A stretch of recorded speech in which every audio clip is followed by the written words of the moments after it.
Hello everyone, welcome back to pen box India channel. This is your Lakshmi. నిన్న night nominations అయిపోయినప్పటి నుంచి అసలు nominations నిన్న night మనకి ఎపిసోడ్లో వేసాడు కదా, అవి కాదు. నామినేషన్స్ అయినప్పటి నుంచి హౌస్లో జరిగాయే అవి అసలు నామినేషన్స్ అంటే, పాయింట్స్ అంటే అవి సూపర్ సూపర్ సూపర్. యష్మి అల్లాడిచ్చేసింది సోనియాని, చిన్నంగా కాదు. జస్ట్ నామినేషన్ వేసిన వదిలేసింది అనుకుంటున్నారా మీరు? కాదు కాదు, చాలా జరిగాయి. పృథ్వీ నిఖిల్‌కి ఏమన్నా, వాళ్ళిద్దరూ బెస్ట్ ఫ్రెండ్స్ అనుకున్నాం గదా! రివర్స్ గేర్ ఏసేసాడు పృథ్వీ. వాళ్ళిద్దరి మధ్యన ఒక ఇంటర్నల్ కోర్ యుద్ధం అంటే కోల్డ్ వార్ అంటారు కదా! అది జరుగుతా ఉంది.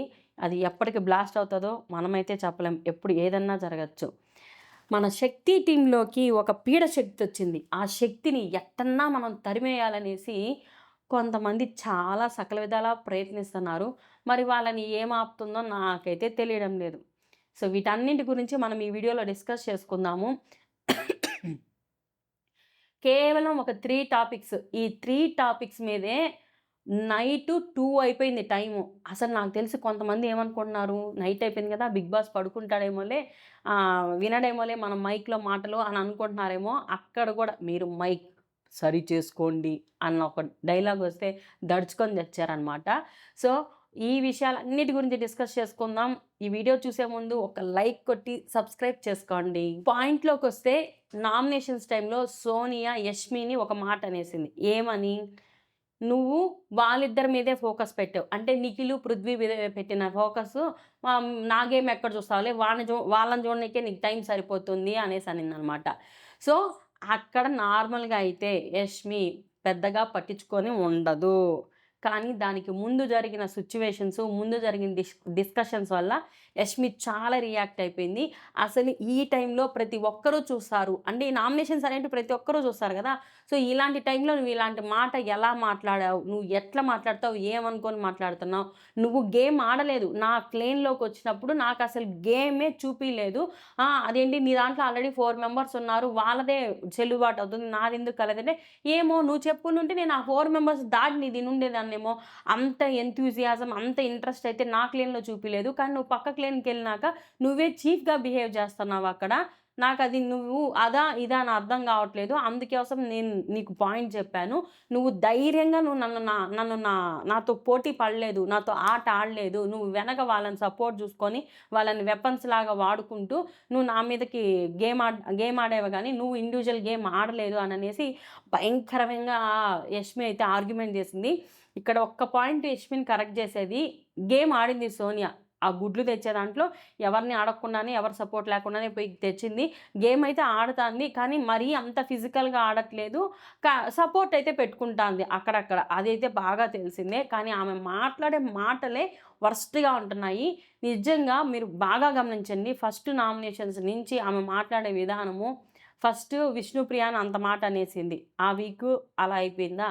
అండ్ సెకండ్ వీక్‌లో మళ్ళీ మీ ఇంట్లో వాళ్ళు అట్లా పెంచినారేమో, నన్ను అట్లా పెంచలేదనేసి మళ్ళీ అక్కడ విష్ణుప్రియననింది. థర్డ్ వీక్ నామినేషన్స్‌లో ఈ అమ్మాయి ఎవరిని, యష్మిననింది. హ్మ్. ఇదే సేమ్ పేరెంట్స్‌లాగే. మళ్ళీ ఇప్పుడు గూడా టక్కన ఒక హట్ అయ్యే మాట అనేసి ఇంక అందరి అటెన్షన్ ఆ అమ్మాయి మీదకెళ్ళిపోయేటట్టు గేమ్ ఆడుతాంది. అసలు ఇంతలా ఎంత ప్రొవోక్ చేసి మాట్లాడుతుందంటే హౌస్‌లో నిఖిల్ ఇదే పొజిషన్. హ్మ్. హ్మ్. హ్మ్. అని ఒక మాట చెప్పలా. అరే! అది కాదు. ఆ ఉద్దేశ్యం కాదేమో అని క్లారిటీ తీసుకోవట్లేదు. వాళ్ళిద్దరు గొడవేసుకుంటా అంటే లేదు, ఇది ఇద్దరిని కూర్చోబెట్టి సర్దిపెట్టి మాట్లాడేది లే. సరే యష్మి నువ్వు ఏడవద్దు. నువ్వు ఏడవాల్సిన అవసరం లేదని యష్మిని కన్సోల్ చేయలేదనమాట. చాలా పెద్ద ఆర్గ్యుమెంటే అయిపోయిందక్కడ. పెద్దది. అంటే భయంకరంగా అడిగింది. "నువ్వు ఏం చేస్తున్నావు అసలు హౌస్‌లో? నువ్వు చీఫ్ కన్నా చీఫ్ లాగే బిహేవ్ చేస్తున్నావు నువ్వు" అనేసి అడగాల్సినటువన్నీ అడిగేసిందా, లోపలికొచ్చేసింది. తను చెప్తాంది. ఎలా మాట్లాడుతుంది, వాళ్ళని చూస్తున్నా అంటే నేను ఎవరిని చూసినా నేను గేమ్‌లోనే ఉన్నా. కాంపిటీషన్ ఇస్తానే ఉన్నా. అది నా గేము. నేను గేమ్ పరంగా చూసాను. అందరూ నీలాగే ఉంటారా? అంటే నువ్వు ఇలా ఆలోచించి మాట్లాడుతున్నావు అనంటే, నువ్వు ఎప్పటినుంచి ఇలాంటివి ఆలోచిస్తున్నావు? ఎప్పటినుంచి ఎలా పోర్ట్రే చేస్తున్నావు? అని ఒక మాట అనేసింది. అక్కడ కొంచెం నిఖిల్‌కి కొంచెం టెన్షన్ గూడా యేసిందనమాట. నిఖిల్ గాని అందరూ అట్లే ఆగిపోయారు. నైనిక వచ్చింది. "నైనిక నువ్వు సూపర్ రా! సూపర్! సూపర్‌గా అడిగావు పాయింట్స్. అసలు చాలా క్లారిటీగా అడిగావు. నువ్వు ఎక్సలెంట్. నాకైతే చాలా నచ్చేసింది" అని నైనిక ఫుల్లు పొగిడేసిందనమాట. సీత వీళ్ళొచ్చి కన్సోల్ చేస్తా ఉన్నారు. తర్వాత యాక్చువల్‌గా మ్యాటర్ ఏందంటే ఇక్కడ 2 ఇన్సిడెంట్స్ జరిగాయి. ఏంటంటే నిఖిలు నిఖిలు యష్మిని ఫ్లర్ట్ చేశాడా ఎప్పుడైనా అని సీత వాళ్ళు ఒకసారి అడిగారు విష్ణు వాళ్ళు. అప్పుడు యష్మి కూడా చాలా క్లారిటీగా చెప్పింది. అవును ఇలా ఇలా తను కన్నుగొట్టాడు, నేను కన్నుగొట్టాను. అంటే మామూలుగా ఫ్లర్ట్ అయితే చేయలేదా అనేసి అడిగితే సీత లేదు ఇప్పుడు నువ్వు హ్యాపీ కదా అనేసి వెళ్ళిపోయింది. అంటే వాళ్ళకి ఇతను నా మీద ఏమైనా క్రష్ ఉందని వీళ్ళు అనుకుంటున్నారేమో అది క్లారిటీ ఇచ్చేసిందనమాట. ముందు ఒక 2 రోజుల ముందే పృథ్వీ యష్మితో మాట్లాడుతూ సోనియా నన్నడిగింది ఇలాగా అంటే "నీకు యష్మి అంటే ఇష్టమా?" అనేసని అది యష్మి సోనియా అయితే అడిగింది. లాస్ట్ వీక్ వాళ్ళు కూర్చొని అరటలు కొట్టుకుంటా ఉన్నారు గదా! మధ్యాహ్నం హోల్ డే ఏం పని లేదని. ఆ రోజు అడిగిందనమాట. ఆ పాయింట్‌లో ఈ పృథ్వీ వచ్చి చెప్పేసాడు. సో, ఈ 2 క్లాష్ అయినాక ఆ అమ్మాయి బ్రెయిన్‌లోకి ఈ అమ్మాయి ఇలా మాట్లాడుతుందంటే ఇంక మిగతా వాళ్ళ దగ్గర ఇంకెన్ని సార్లు మాట్లాడిందో, ఇంకెన్ని సార్లు చెప్పిందో అన్న ఒక థాట్ ప్రాసెస్ తనకి బ్రెయిన్‌లో క్లిక్ అయిపోయి బాగా జాడిచ్చొదిలి పక్కన పెట్టేసింది. ఒకే ఒక మాట ఏమనేసి యష్మి క్లారిటీ తీసుకుంటాంది. ఎవరి దగ్గర? నిఖిల్ దగ్గర. తను ముందు రోజొచ్చి గుడ్లెత్తుకోబోయింది. అప్పుడు నిన్ను అడిగిందా పర్మిషన్ పెట్టుకొని? లేదా? నాకు తెలియాలి. లేదు నిన్ను పర్మిషన్ అది ముందు రోజని జెప్తే, ఆ రోజేం జెప్పింది? అవును నేను అడిగాను నిఖిల్ నన్ను సోనియా అనింది గదా! నిఖిల్ ఎళ్లి అడిగినప్పుడు అరే ముందు రోజు కాదురా సెకండ్ రోజు రా అనేసి ఫ్లిప్ అయిపోయిందనమాట. మాటలు ఫ్లిప్ అంటే ఫ్లిప్ గాదు సోనియా. అనిన మాటను గూడా నేను అలా అనలేదు. నేను గేమ్ పరంగా అన్నాను. నువ్వు ఆ రోజు నువ్వు అభయ్, పృథ్వీ, నిఖిల్‌తో ఉండడానికే సరిపోయింది. ఆహ్, అని నా గేమ్ ఏం ఆడలేదని అన్నావు గదా! ఆ మాటకి నేనెట్లా హర్ట్ అవ్వాలంటే, అక్కడ చెప్పిందేంటి నువ్వు గేమ్‌లో పార్టిసిపేట్ చేయలేదు. నువ్వు వాళ్ళతోనే టైమ్ స్పెండ్ చేశావని చెప్పాను. నువ్వు వాళ్ళని చూస్తున్నావా? వాళ్ళని లైనేస్తున్నావని నేనైతే అనలేదమ్మా అనేసి. అమ్మో! రాక్షసులు కొట్టుకున్నట్టు అరుపులు గాదు స్వామి. బాగా లాక్ అయిపోయింది సోనియా. మాట్లాడలేకపోయింది. చెప్తున్నాను గదా! సోనియాకి నిన్న బ్యాడ్ డే అంటే బ్యాడ్ డే. నిజంగా బ్యాడ్ డే ఆ అమ్మాయికైతే. అంత భయంకరమైనటువంటి నామినేషన్ పాయింట్స్‌ని లాక్కొని, పీక్కొని అందరూ యష్మికొచ్చి సపోర్ట్ చేసి సూపర్ రా! సూపర్ రా! అంటే హౌస్ అందరూ సోనియాకి అగైనెస్ట్‌గానే ఉండారు. ఒక పృథ్వీ తప్ప. నిఖిల్ గూడా మారినట్టే అని అనిపిచ్చింది నిన్నటి వరకు. మళ్ళీ రాత్రి చూసేటప్పటికి సేమ్ భజన పురాణం అనమాట. ఇక్కడ హౌస్‌లోకొచ్చాక సోనియా ఏం జెప్తాంది నైనికతో ఆమె నాకు ఎక్కడ ప్రిఫరెన్స్ ఇచ్చిందని, ఏదన్నా మాట్లాడాలన్నా భయమే, ఏం మాట్లాడినా మన పాయింట్ తీసుకోదు. అభయ్ మాటే వినదు. ఏదైనా ఫుడ్ వండుకోవాలన్నా గానీ పర్మిషన్ తీసుకోవాలి. వాళ్ళ క్లేన్‌లో వెజిటేరియన్స్ ఉన్నారనేసి నాన్ వెజ్ వండుకునేదానికి కూడా పర్మిషన్ ఇవ్వలేదు. నేను ఎంత అడ్జస్ట్ అయ్యి ఉన్నానో తెలుసా? ఆ రూమ్‌లో పడుకోవడం నాకిష్టం లేదు. అయినా ఆమె చెప్పిందని నేను ఆ రూమ్‌లోనే పడుకున్నాను. ఎంత చేసినా ఆమె క్లేన్‌లో ఉన్నప్పుడు ఎంత అడ్జస్ట్ అయినాను. ఇక్కడ ఆ ప్రాబ్లమ్ లేదు. నా చీఫ్ నాకంత ఏంటి ప్రియారిటీ ఇస్తున్నాడు. నాకిక్కడ ఒక ఫ్రీడమ్ ఉంది. అందుకే నేనిక్కడ వాయిస్ ఆఫ్ నోట్ ఏదైనా చేస్తున్నాను. నేను ఏదన్నా పని చేయాలన్నా ఏదైనా నాకు ఫ్రీడమ్ ఉంది అని మాట్లాడిందనమాట. దానికి నైనిక హ్మ్. హుహు. అవును. అవును. అని భలే మాట్లాడిందనమాట. కొంచెం నవ్వైతే వచ్చింది. అంటే అక్కడ ఆల్రెడీ సూపర్ డూపర్ అని చెప్పేసొచ్చి నాకు ఈడేం చెప్తుంది. సో, వీళ్ళ కథ ఆడ పక్కకు పెడితే వీళ్ళది ఆర్గ్యుమెంట్ జరగతానే ఉంది. మళ్ళీ ఎళ్ళింది ఆ రూమ్‌లోకి ఏదన్నా ఉంటే ఇట్లా అట్లా అని ఆర్గ్యుమెంట్ బానే జరిగింది. యష్మి ఏడ్చేసింది. ఎమోషనల్ అయిపోయిందనమాట. అంటే ఇలాంటివి పేరెంట్స్ చూస్తారు కదా! ఎంత అసహ్యంగా ఉంటుంది అన్న దాంట్లో ఇక్కడ ఫస్ట్ నాకనిపించింది అబ్బా! ఇంత చిన్నదానికి ఎందుకు యష్మి ఓవర్ యాక్షన్ చేస్తుంది అననేసి. కానీ అక్కడ ముందు పృథ్వీ ఆ మాట చెప్పాడు గదా! చేయడంలో ఏం తప్పులేదు. ఎందుకంటే ఒక విష్ణుప్రియ వచ్చి సోనియాని మీరు నిఖిల్‌కి ఇంత అదే ఫ్రెండ్‌గా ఎలా మారారు? నిఖిల్‌కి ముందు పడలేదు గానీ ఒక మైక్‌లాగా వాటర్ బాటిల్ తెచ్చి మాట్లాడినప్పుడు I'm not belongs to your adulterate కామ్‌ది అని ఒక డైలాగ్ కొట్టేసి దాన్ని ఇంత చేసింది గదా! అప్పుడు బయటికెళ్ళి ఏడ్చి అభయ్ దగ్గర ఒక సింపతి ఒక ప్రోమో కోడ్ వచ్చేంతగా యాక్టింగ్ చేసింది. సో, అంత చిన్నదానికి అంత యాక్టింగ్ చేసినప్పుడు, ఇంత యాక్టింగ్ చేయడంలో పెద్ద తేడా లేదు గదా! సో, అలానే అని అనిపిచ్చేసింది. తర్వాత నిఖిల్ నేను అడుగుతానురా, నేను అడిగి తనని డిస్కస్ చేసుకొని, కన్ఫర్మ్ చేసుకొనొచ్చి నేను చెప్తా అంటే, "నువ్వు కన్ఫర్మ్ చేసుకొనొచ్చి నాకు చెప్పు. నేను క్లారిటీ తీసుకుంటానని" యష్మి కూర్చునిందనమాట. అంతే. మన 'కాంతార' టీమ్ వాళ్ళు రిలాక్స్‌డ్ అయిపోయినారు. నామినేషన్స్ ఎయ్యాల్సినోళ్ళకి ఏసారు కదా! గట్టిగా. వాళ్ళు రిలాక్స్ అయిపోయినారు. మన 'ఆదిత్య' గారైతే కొంచెం పృథ్వీతో ప్లస్ ఈఎంఐ సోనియాతో కాన్‌ఫ్లిక్ట్స్ ఏవైతే ఉన్నాయో అది క్లారిటీ చేసుకోవాలని చూస్తున్నాడనమాట. సో, వాళ్ళందరూ గప్‌చుప్‌గా పడుకునేసినారు. నెక్స్ట్ వచ్చింది ఏంటి, మన పృథ్వీ. పృథ్వీ ఎంత ఆలోచించాడో తెలుసా? యాక్చువల్‌గా ఇక్కడ నిఖిల్ బ్లండర్ మిస్టేక్ చేశాడు. నిజంగా బ్లండర్ మిస్టేక్ అంటే బ్లండర్ మిస్టేకే. ఆల్రెడీ గేమ్ విన్ అయిందే 100% గేమ్‌లో 50% పృథ్వీ వల్లే గేమ్‌లో విన్ అయ్యారు. అక్కడ రెడ్ ఎగ్ కోసం గూడా తను ఇంట్రెస్ట్ చూపిచ్చాడు. నేను నామినేషన్స్ నుంచి సేవ్ అవ్వాలి కాబట్టి నాకు ఆ రెడ్ ఎగ్ కావాలి అనేసని అన్నాడనమాట. కానీ అక్కడ ఆ ఛాన్స్ లేకుండా సోనియాకిచ్చాడు. పోనీలే సోనియాకిచ్చాడు గదా! అని గమ్ముగా ఉండిపోయాడు. తర్వాత గేమ్ ఆడతా అన్నప్పుడు నామినేషన్స్ సేవ్ అయ్యేటప్పుడు నేను లీస్ట్ దాకెళ్ళా. నాగార్జున సార్ ఒక మాట అన్నాడు. ఏంది లీస్ట్ బాటమ్ 2 ఈస్ బాటమ్ 2 అంటే నేను డేంజర్ జోన్‌లో ఉన్నట్టే గదా! నాకు ఈ వీక్ రిలాక్సేషన్ ఉండుంటది గదా! నువ్వు నన్నెందుకు సెలెక్ట్ చేసుకోలేదు? Why Nainika? Why not me and Sonia? Why Nainika అనేసి మంచి పాయింట్ పట్టుకున్నాడు. సోనియాకి ఆల్రెడీ రెడ్ ఎగ్ ఇచ్చాను కదా! అనేసి అన్నాడు. ఓకే. సోనియాకి రెడ్ ఎగ్ ఇచ్చాను అనంటే, నేను ఆల్రెడీ రెడ్ ఎగ్ ఇచ్చిన దానికి నన్ను క్లెయిమ్‌లో ఉండే వాళ్ళందరూ నెగెటివ్‌గా చూస్తున్నారు. హౌస్‌లో వాళ్ళు గూడా అన్నీ ఆమెకే ప్రియారిటైజ్ చేస్తున్నాననేసి అని. అప్పుడు సరే సోనియాని పక్కకు తీసేయి. నైనికాకి ఎందుకిచ్చావంటే, నైనిక చిన్నమ్మాయి. ఆ అమ్మాయి కొంచెం లోగా ఉంది. గేమ్‌లో గానీ, వోకల్‌గా గానీ ఓపెన్ అప్ అవ్వలేదు గదా! సో, కొంచెం డల్‌గా ఉంది అన్న ఒక రీజన్‌తో నామినేషన్ పడింది. సో, అందుకోసం తనకి బూస్టింగ్ ఉంటుందని ఇచ్చాను అనంటే, డల్‌గా ఉందంటే డల్‌గా ఉంది. ఆడక డల్‌గా ఉంది. సో, ఆడని వాళ్ళకి నువ్వు సపోర్ట్ చేస్తున్నావు. ఆడిన వాళ్ళకి నువ్వేం సపోర్ట్ చేస్తున్నావు? నేనింత చేసిన దానికి నాకేం చేశావు? నాకు ఇది బయాస్డ్‌గా అనిపిస్తుంది. నాకు నచ్చట్లేదు. నిన్ను ట్రస్ట్ చేయాలంటేనే నాకు ఇప్పుడు ఆలోచించాలనిపిస్తుంది. అలాంటప్పుడు నాకు ప్రియారిటీ లేని ఈ క్లేన్‌లో ఉండి ఏం ప్రయోజనం? నేను క్లేన్ మారిపోవాలనిపిస్తుంది అనేసి మొక్కాన కొట్టినట్టు చెప్పాడు. ఇక్కడ నిఖిల్ డిఫెండ్ చేసుకోలేక, మాటలు రాక సైలెంట్‌గా "అరే! అది కాదురా" అని నిజం. పృథ్వీ మాటలో చాలా న్యాయం ఉంది. ఒకవేళ పృథ్వీ సేవ్ అయినుంటే ఈ నామినేషన్స్‌లో డేంజర్ జోన్‌లో ఉండేవాడు కూడా కాదనమాట. అది కాకుండా తను అంతో ఇంతో గేమ్ వస్తాంది తన దగ్గర నుంచి కంటెంటు. ఇదే పాయింట్. నాకు నచ్చలేదంటే నచ్చలేదు. నాకు కాదంటే కాదు. Why not me? నేను ఎంత కష్టపడ్డాను. ఇప్పుడు ఆ అమ్మాయి సైలెంట్‌గా ఉన్నప్పుడు అంత సపోర్ట్ దొరుకుతుంది గదా! నేను సైలెంట్‌గా ఉంటాను. నాకు అలాంటి సపోర్ట్ దొరుకుతుందేమో చూస్తాను. ఆడితే సపోర్ట్ ఎట్లో దొరకట్లేదు కదా! భలే లాక్ చేసి అడిగాడు.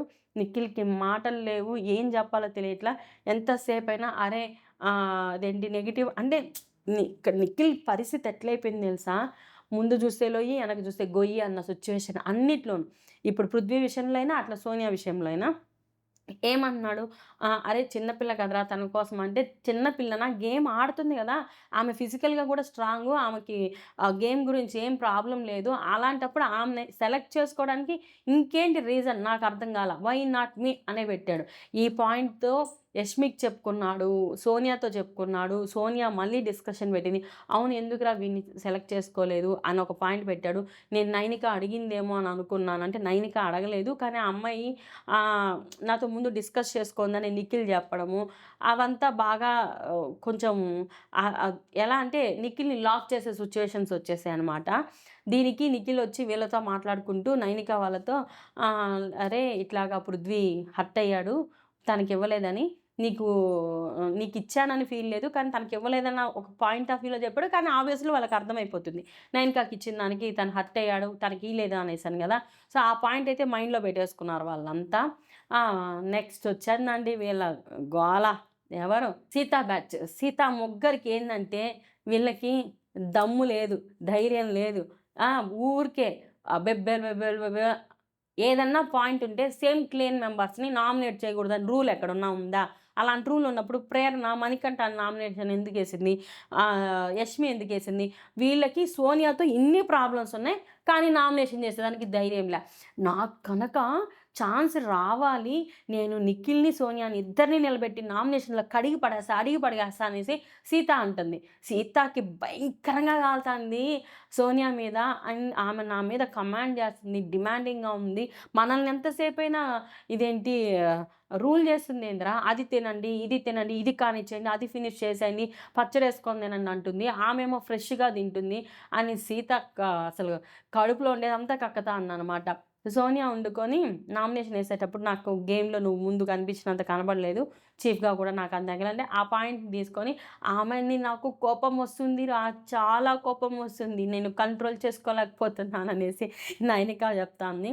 విష్ణుప్రియ వండుకొని యష్మి భలే అడిగేసిందబ్బా! నాకు చాలా హ్యాపీగా ఉంది. ఎంత హ్యాపీగా ఉందంటే అంత హ్యాపీగా ఉంది. భయంకరంగా అడిగింది. ఇలా అడగాలి వీళ్ళ బాధంతా అదే. వీళ్ళదేందంటే నిఖిలు, సోనియా ఈ టీమ్‌లో పడ్డాక వాళ్ళకి స్కోప్ లేక నిఖిల్‌ని ఆ అమ్మాయి ఎక్కడికో లాక్కెళ్ళిపోతుంది, మారిపోతుంది. ఆ అమ్మాయి చెప్పినట్టే వింటున్నాడు అన్న ఒక ఫోబియా కాదు ట్రూత్ అదే అనుకోండి. సో, వాళ్ళిద్దరి వల్ల మనం ఈ క్లేన్‌లోకొచ్చి వేస్టు. మనకి ఈ క్లేన్‌లో నుంచి వెళ్ళిపోవాలనున్న ఒపీనియన్స్‌కొచ్చేసారనమాట. నైటంతా డిస్కషన్ ఇదే. ఈ మళ్ళొచ్చి పృథ్వీ చెప్పా అదే ఇదేంటి ఆదిత్య గారి నామినేషన్స్ గురించి, ఆదిత్య గారు కూడా పాయింట్స్ పడ్డది. నామినేషన్స్ గురించే. వీళ్ళింత పాయింట్ అది. నేను చాలా పాయింట్స్ ఉన్నాయి నాకు నామినేషన్ చేసేదానికి ప్రేరణ మీద విష్ణుప్రియ చెప్పడం. కానీ ప్రేరణ నన్ను నామినేట్ చేయలేదని నేను బ్లాంక్ అయిపోయాను. ఒక గిల్ట్‌తో తనని ఇంకా నాకెవరిని ఎతుక్కోలేక తనకే నామినేషన్ ఏశాను. అందుకే పాయింట్స్ చెప్పలేదు. అందుకే నా నామినేషన్ ఫ్లాప్ అయింది అని చెప్పాను. ఎంత చెప్పినా నువ్వు చెప్పింది నామినేషన్ ఫ్లాపు నీ నామినేషన్ ఫ్లాపే. అసలు ఏం మాట్లాడావని, ఏం డిఫెండ్ చేసుకున్నావు అనేసి అని వీళ్ళు ఎంకరేజ్ చేస్తున్నారనమాట. అంతే వీళ్ళది స్కెచ్ ప్లాన్ కదా! వీళ్ళు బాగా సక్సెస్ అయ్యారబ్బా! వీళ్ళేసుకున్న స్కెచ్ ప్రకారం ఆదిత్య గారిని, మణికంఠని, ప్రేరణని నామినేషన్‌లో పెట్టాలనుకున్నారు. ఎందుకంటే వీళ్ళ దృష్టిలో వీళ్ళ ముగ్గురు వీక్. వీళ్ళ ముగ్గురిని నామినేట్ చేసి ఎవరో ఒకరు ఎలిమినేట్ అయిపోతారని వీళ్ళ పాయింట్ ఆఫ్ వ్యూ. సో, అదే విధంగా వీళ్ళేసుకున్న స్కెచ్‌లో మాత్రం సూపర్‌గా సక్సెస్ అయ్యారు. నెక్స్ట్ సోని అక్కకి బర్స్ట్ అయిపోతాంది పృథ్వీని పిలిచి. నేను ఏదన్నా నమ్మాల్సిన సిచ్యువేషన్ వస్తే పృథ్వీనైనా నమ్ముతాను గానీ నిఖిల్‌ని నమ్మను నేను. అక్కడ అంత మాట్లాడుతా అంటే సైలెంట్‌గా ఉన్నాడు. తనకు తెలీదా నా గురించి నేనేం మాట్లాడాననేసి. నేను మాట్లాడిన పాయింట్ ఏంటి? నువ్వు వాళ్ళకేం చూసినావు కానీ నాకేం చూడలేదు అనేసని అన్నాను. నేను వాళ్ళని చూశానని నేను అనట్లేదు అననేసి. మళ్ళీ నిఖిలు ఆ పాయింట్ అడుగుతాడు. అరే గేము నువ్వు ఎప్పుడురా దొంగతనం చేసింది వాళ్ళ దగ్గరికెళ్ళి? నాకు చెప్పి చేసావా? ఎప్పుడు ఫస్ట్ టైమా? సెకండ్ టైమా? అంటే ఆడ ఫస్ట్ దొంగతనం చేసింది సోనియా. కానీ సెకండ్ డే అని జెప్పేసి ఫ్లిప్ అయిపోయిందనమాట. మళ్ళీ నేను ఆ మాట అనలేదు. నా నా ఉద్దేశ్యం వేరు అని. నువ్వు ఆల్రెడీ ముందు 2, 3 సార్లు దాని గురించి డిస్కస్ చేసావు. అది క్లారిటీగా బయట తెలిసిపోయింది. మళ్ళెందుకింగ? ఆ! మళ్ళీ అంతా చాడబారతం ఎత్తింది. నేను ఆమె క్లాన్‌లో ఉన్నప్పుడు అట్లా చేసినా, ఇట్లా చేసినా అవి కళ్ళకి కనపడలేదా? ఆమె చికెన్ దొంగతనం చేయమంటే చికెన్ దొంగతనం చేసినా, మనసు చంపుకొని చేసినాను. ఫుడ్ గురించి ఫీల్ అవ్వకూడదు, ఎమోషనల్ ఫీల్ అవ్వకూడదనంటే మనసు చంపుకున్నాను. అప్పుడు అవన్నీ కనపడలేదా గేమ్‌కి? పరిగెత్తమనంటే నేను స్విమ్మింగ్ పూల్ టాస్క్ ఆడలేదా? అమ్మో! ఇవన్నీ ఎత్తుకొచ్చింది. అన్నీ ఇంకా కన్ఫ్రంట్ చేసుకుంటాందనమాట నిఖిల్ దగ్గర, పృథ్వీ దగ్గర. పృథ్వీ అప్పటికే ఓకే మాట. ఆమె అనిన మాట గేమ్‌లో గేమ్ పరంగా నేను గేమ్ ఆడతాను అని అనింది. నువ్వు అలా అనడం తప్పే. నువ్వు అలా అనకుండా ఉండుండాల్సిందని పృథ్వీ కొంచెం చెప్పకనే ఇండైరెక్ట్‌గా చెప్తున్నాడు. నిఖిల్ అది కూడా చెప్పట్ల. సోనియా ఎళ్ళిపోయినాక యష్మిని కన్సోల్ చేశాడే గానీ, సోనియా ఉన్నప్పుడు ఒక్కరంతా కూడా ఓపెన్ కాలే. అప్పుడు ఓపెన్ అప్ అయ్యుంటే వాళ్ళకి తెలిసుంటుంది. కన్సోల్ చేస్తున్నాడు యష్మిని. అదంతా నువ్వేం ఫీల్ కావద్దు. బయట జనాలు చూస్తున్నారు. వాళ్ళకి తెలుస్తది. నువ్వు అట్లంతా ఏమని హ్మ్. అదే ఫీల్ అవ్వద్దు. మన మనసుల్లో అట్లంతా ఏం లేదు గదా! నీ మెంటాలిటీ అట్లా కాదు గదా! అనేసి. యాక్చువల్‌గా యష్మి మెంటాలిటీ అసలు అట్లా కాదు. ఆమె different of zone. Shobha Shetty లాంటి వాళ్ళు కొంచెం సాఫ్ట్‌గా ఉంటే, కొంచెం ఎమోషనల్‌గా ఉంటే ఎవరో వాళ్ళే యష్మి. అంతే. నాకైతే క్లారిటీ ఇంతవరకు. ఆమె ఏమన్నా గేమ్ ఒక్క టాస్క్ అన్నా గెలిచిందా అంటే, గేమ్ ఆడింది. ప్రతి ఒక్కటి గేమే. టాస్క్ గెలిస్తేనే కాదు. టాస్కులు ట్రై చేసింది. గేమ్ ఆడింది. గుడ్లు టాస్క్‌లో సోనియా కన్నా యష్మి చాలా బెటర్ అని బాగా ప్రూవ్ అయిందనమాట. ఇంక మార్నింగ్ నైటంతా ఇదే ముచ్చట్లు. ప్రతి ఒక్కరు సోనియా గురించి అదే చెప్తున్నాను గదా! శక్తి టీమ్‌లోకి పీడ శక్తొచ్చింది. దాన్ని ఎట్లన్నా తరిమి కొట్టాలి అని ఈ ముగ్గురు స్కెచ్ చేసుకున్నారు. నిఖిల్ పరిస్థితి ఎట్లయిపోయిందంటే సోనియా విషయంలో అట్లా యష్మి వాళ్ళ దగ్గర ఇట్లా క్లేన్ మెంబర్స్ దగ్గర ముందు చూస్తే గొయ్యి, వెనక చూస్తే నొయ్యి పరిస్థితి అయిపోయింది. నిఖిల్ పరిస్థితి పృథ్వీ దగ్గరికొచ్చేటప్పటికి అక్కడ లాక్ అయిపోయాడు. పృథ్వీ దగ్గర అక్కడ నైనిక, ఇక్కడ పృథ్వీకి సమాధానం చెప్పుకునేదానికి ఆన్సర్ లేదు. అక్కడ నైనిక వాళ్ళ దగ్గర ఎక్కువ మాట్లాడలేడు. ఎందుకంటే నైనిక టెస్ట్ చేసిందంట. చూద్దాం ఈసారి గనక ఈయన నన్ను సేవ్ చేయకుండా మళ్ళీ సోనియాని చేసుండుంటే నాకొక క్లారిటీ వచ్చేసేది అతని మీద. సో, ఈయన సేఫ్ గేమ్ ఆడుతున్నాడు. ఈ మాట గూడా అన్నారు. చాలా ఎమోషనల్ గేమ్ ఆడుతున్నాడు నిఖిలు. సేఫ్ గేమ్ గూడా ఆడుతున్నాడు. వీళ్ళతంతా అటాచ్‌మెంట్ అయిపోయి తను ఏ డెసిషన్ కరెక్ట్‌గా తీసుకోలేకపోతున్నాడు. ఏంట్రా ఒక చీఫ్‌గా ఉండి ఒక డెసిషన్ డైరెక్ట్‌గా తీసుకోడు. ఏమొచ్చినా నేరుగా సోనియా దగ్గరికే ఎళ్ళిపోతాడు. ఒక లెటర్ రాని, ఒక ఏం రాని ఇదేంటి అని అంటే మనం మనుషులం గదా! ఆయనకి ఒపీనియన్ లేదా అన్నట్టు ఎర్రగా తీసుకున్నారు వాళ్ళ డైలాగులు. ఇవన్నీ నామినేషన్ పాయింట్‌లో పెట్టుంటే నామినేషన్స్ హైలైట్ అయ్యుండేటివి. అలా తుప్పాసు రీజన్‌లతో తుప్పాసుగా దొరికారు కదా అని ఆ ప్రేరణ, ఆదిత్య, మణికంఠ మీద నామినేషన్‌లేసేవాళ్ళే కాదు వీళ్ళు. మార్నింగ్ మార్నింగ్ విష్ణుప్రియ ఈయన చెప్పాడు కదా నిఖిలు, విష్ణుప్రియకి కడుపు నొప్పొచ్చేస్తుంది ఏదన్నా మాట్లాడకపోతే. పొయ్యి పృథ్వీని గెలికింది. పృథ్వీ నువ్వు నైనికాకిచ్చిన దానికి ఫీలయ్యావా అననేసి. ఆడ నేనేం ఫీలవ్వలేదు. నాకెందుకు ఇయలేదని నేను అడిగాను అనేసి అంటే, లేదు అక్కడ నిఖిల్ సిట్యుయేషన్ కూడా నువ్వు అర్థం ఆమెందుకు నిఖిల్‌ది తప్పంటుంది. ఇచ్చింది వాళ్ళ ఫ్రెండ్‌కే గదా!